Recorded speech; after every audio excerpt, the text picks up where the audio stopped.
تلك الدار الآخرة نجعلها للذين لا يريدون علوا في الأرض ولا فسادا والعاقبة للمتقين. Bismillah. Ahsanallahu ilaikum Ustaz. Ya, barakallah. Saya ada pertanyaan dua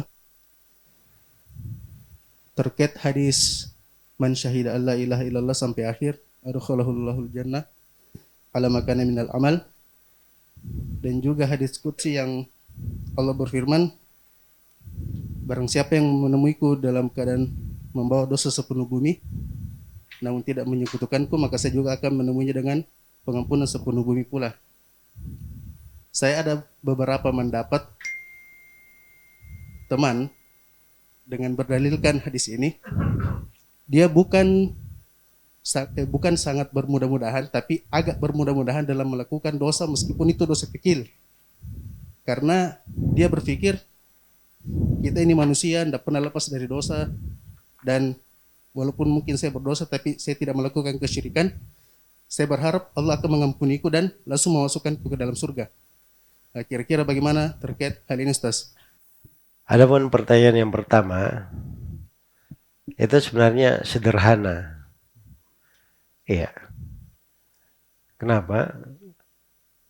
Sebab yang perlu diperbaiki itu pemahamannya terhadap tauhid saja.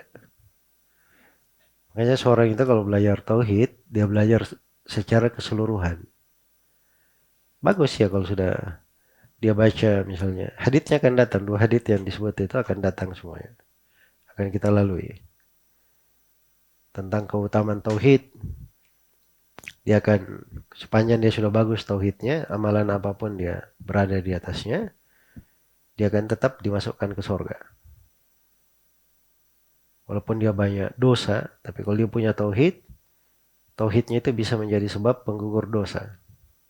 Itu benar ya, dari sudut keutamaan tauhid. Tapi dari sudut fikih tauhid dia kurang. Karena tauhid itu 2 macam.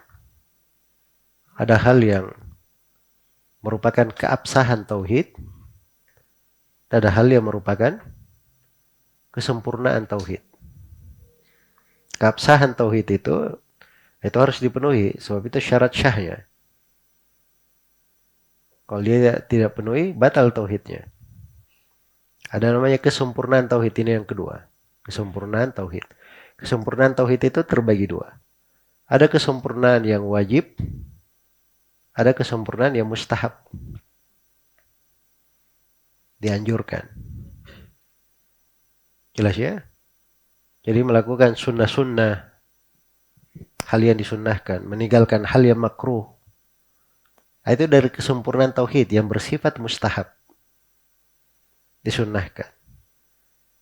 Kalau dia sudah terkait dengan dosa besar, apalagi dosa besar ya, bidah, ini menghilangkan kesempurnaan tauhid yang wajib.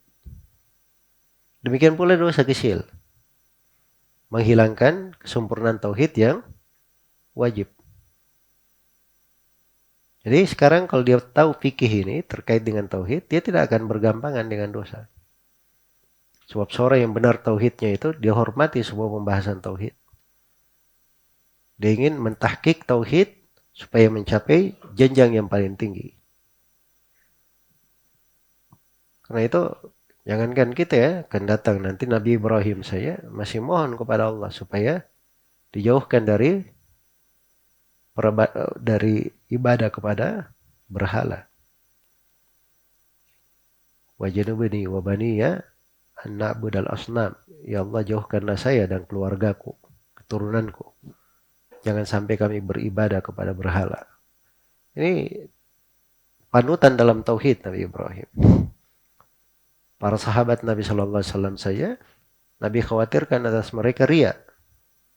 Ini murid-murid Nabi sallallahu alaihi wasallam. Generasi yang paling baik di tengah umat ini. Ada hal-hal yang dikhawatirkan. Karena itu orang yang bergampangan dengan dosa-dosa misalnya, besar maupun kecil sekalipun, itu perlu dirapikan terkait dengan apa? Fikihnya terhadap tauhid. Nah, maka di sini pentingnya seorang, kenapa saya bilang selalu mengkaji pembahasan tauhid, Sebab nanti dia akan paham kesempurnaan terhadap tauhid itu luar biasa. Itu akan membantu dia untuk istiqamah. Membantu dia untuk istiqamah. Baik.